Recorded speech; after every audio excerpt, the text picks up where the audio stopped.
Hey there, how are you today? My name is Adela once again. I really am beginning to enjoy making these videos. I've run away from it for so long. Let me be very honest. This is not my strength, or this was not my strength. Standing in front of the camera. I've been behind the cameras for about 17 or so years professionally as a producer. But here I am now in front of the cameras. I used to be very scared, really. I felt like, would I say the right things? I lacked the confidence to be on in front of the camera. So maybe I could have been a superstar in a different way now. However, this is my time to shine. What about you? How was your day? I'm not sure what time you're watching this video, but how is your day? How has your evening been? Is everything okay? Are you doing well? I really like to hear from you. I want you to send me messages. Um, we've had a wonderful series on telling a powerful story about yourself, and we talked about the 5 W's: the who, the what, the where, the when, and the why. Okay? I know there's an H, but I changed that how to who also, so that you stay in constant creation mode. Today, we're talking about fear and 3 steps to working with fear, because I don't think we can overcome fear. I think fear is my friend, because fear is trying to tell me something. It's trying to tell me that I need to get better at something. I mean, it's like if fear was removed from us completely, people will be putting their hands in fire. People will see danger and walk right into it. So I really don't want fear to be removed from me or overcome. I want fear to stay, but I want to be able to manage it appropriately and use it to my best interest and not to my detriment, if you get what I mean. So, like I said, fear is my friend. And so, fear, maybe what I want to then say is the fear in taking action. Now, I know that a lot of people are afraid of failure, right? I mean, how would people accept them or respond to them?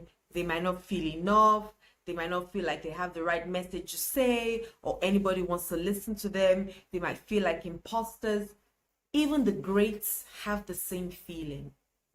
So fear is not, oh, it's only you going through it. You're not alone. Everybody goes through it.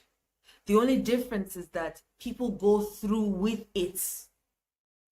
People go through with fear.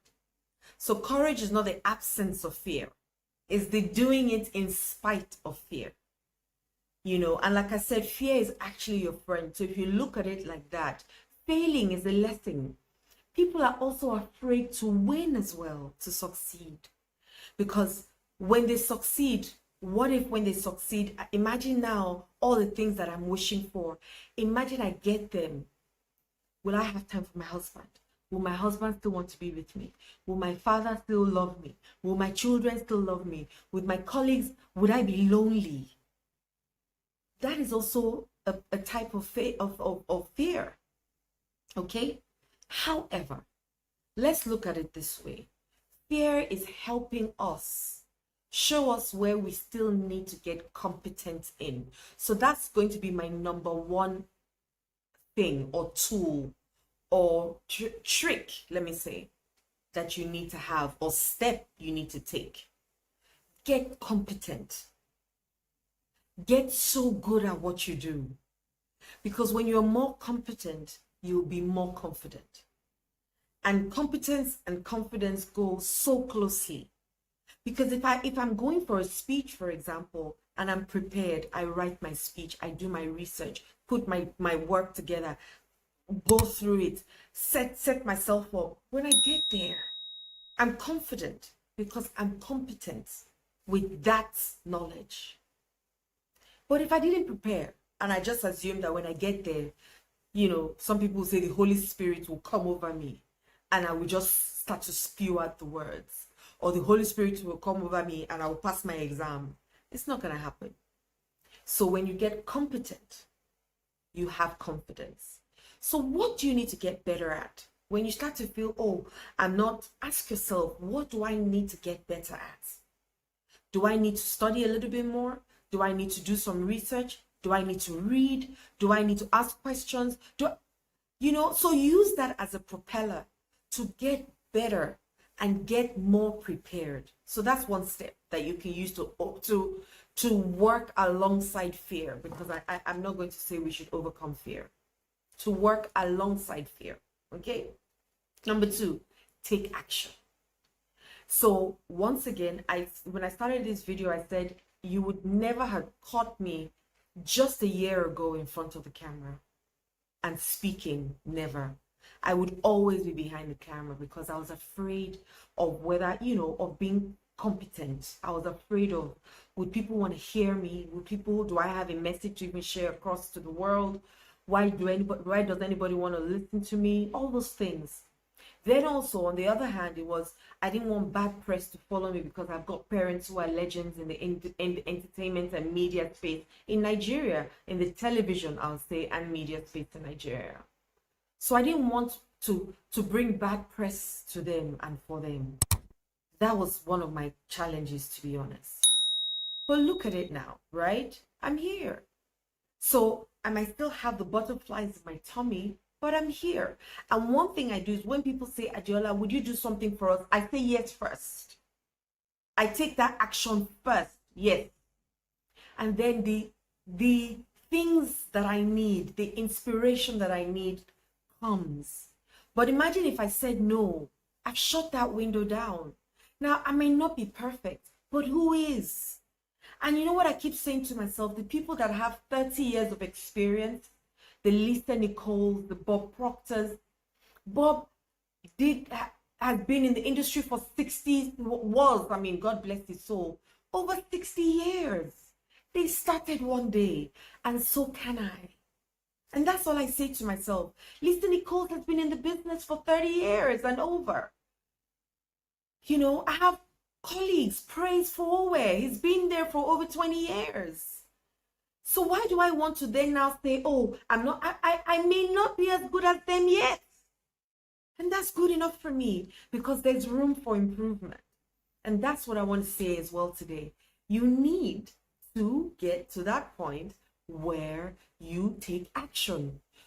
Face it and say yes first. And the opportunities, the resources, everything will follow.